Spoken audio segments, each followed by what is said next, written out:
Good morning, family.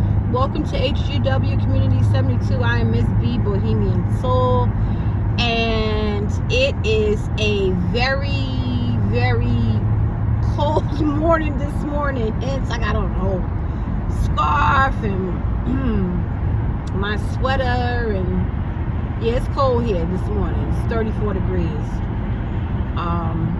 So this is where we are, October 10th. 2025 in Connecticut.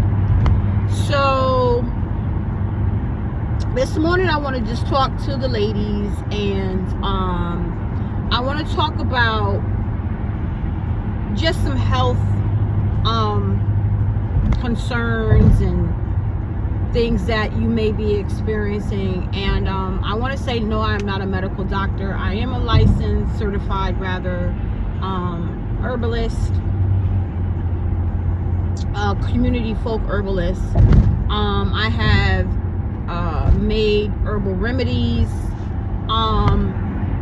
that have healed women of these specific ailments, conditions, and diseases that I'm going to speak to. Okay, I'm also a licensed cosmetologist, so I'll be speaking to conditions pertaining to hair loss, female pattern baldness, etc. So the first thing I want to speak to, and that is male pattern baldness in a woman, and what are the symptoms, what usually happens, and what is usually the main culprit which causes that. So in women, period, you know, if you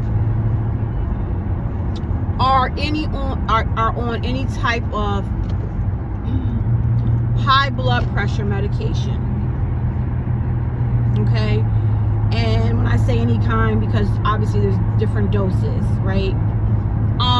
Most women will experience what is called male pattern baldness in the top of their head. And so when the doctors are prescribing that medication for you, what they're not going to tell you, and they may not even know, I don't know, but I don't understand why they wouldn't, is that you will experience major thinning in the crown of your head or balding. And I need you to know that that is a direct result of the high blood pressure medication. Also, women that are using, in particular, the Depo-Provera birth control, I don't even know if they make that particular one anymore, but that is also a type of medication that will make women go bald. I've seen women lose like 60% of their hair. That is definitely one of the side effects.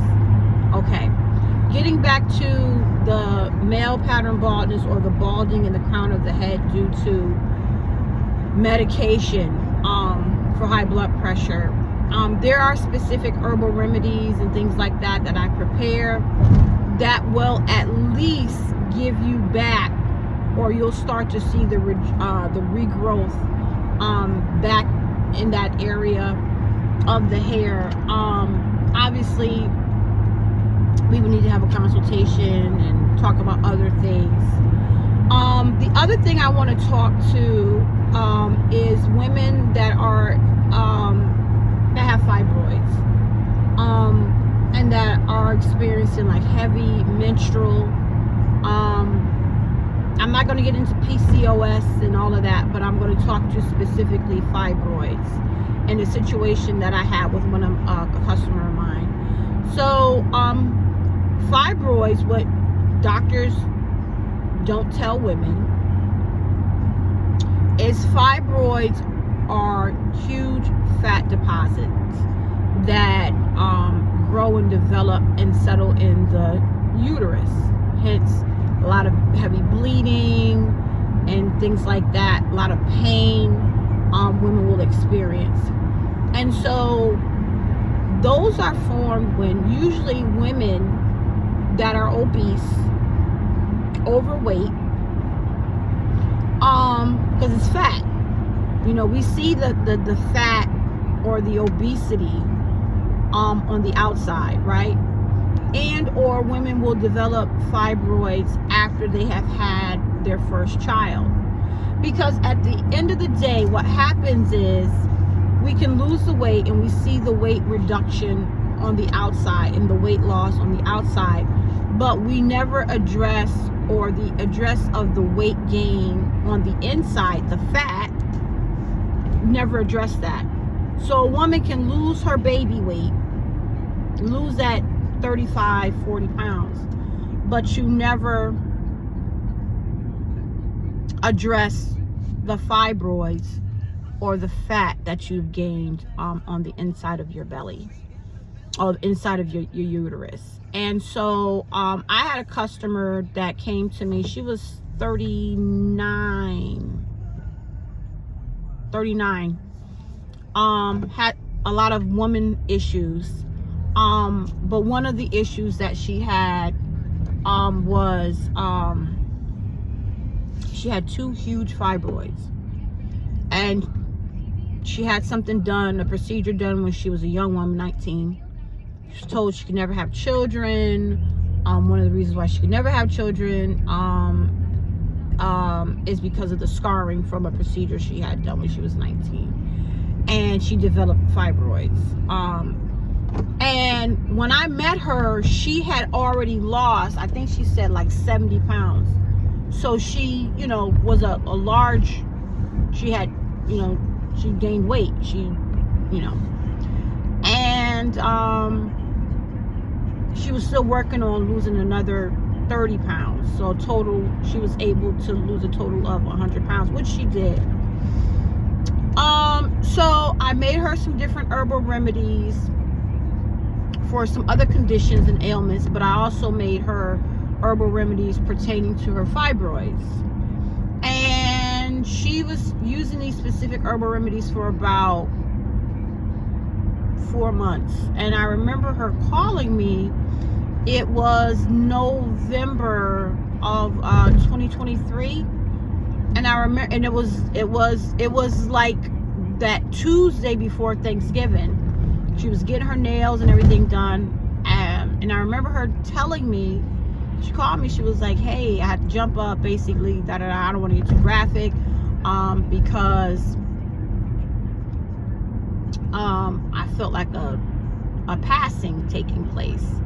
And so she made it to her vehicle, and she said to me, you know, a clock came past.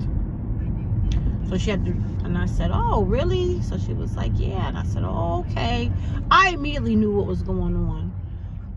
And I said, okay. She's like, so I want to, you know, I had to go home and shower and blah, blah, blah, blah. So she was calling me because I'm an herbalist and telling me these things. So then maybe about a half an hour later, she called me back. She was like, I took a shower, and another huge clot passed. And I explained to her, I said, those were not clots, those were your fibroids. And she was like, no, it was not. I said, okay. That year, Christmas was on a Saturday. And I remember I went and I delivered her herbal remedies. Now, mind you, the issue with the fibroids happened the month before, week of Thanksgiving. And the day before Christmas in December, I delivered her some herbal remedies, like I always do. Because if you're a local client of mine, I do deliveries, like usually on Saturdays. And she was standing at the door. It was a Friday. I said, what's wrong with you? And she was like, girl. And she was looking, you know, like kind of like pale, like washed out, or tired. So what is wrong with you? And she said, I am pregnant. Yeah, she was pregnant. At 39. Those were the fibroids that passed. Obviously, she was intimate. And said, I think it was July, August. No, what I'm talking about. Let's see what January, March, April, May, August, September. Yeah, August, September. She gave birth to a very healthy little boy. So, ladies, I said this to say this. I said that to say this. There's a scripture that says, you know, the herbs are given to heal the nations. And it does work. So I just wanted to just come and just talk to ladies about different ailments, conditions, and diseases that we experience, and some explanation that they can be healed. All right, so family, you know, DM me, inbox me if you want to discuss some things, have a consultation, what have you. All right, family, remember, as always, be great to yourself because you are great. Be great to your family. You deserve your greatness. Be great to your community. Without love, self-love first, we have absolutely nothing. And as always, clarity is key, but without consistency, we have no balance. Family, be well.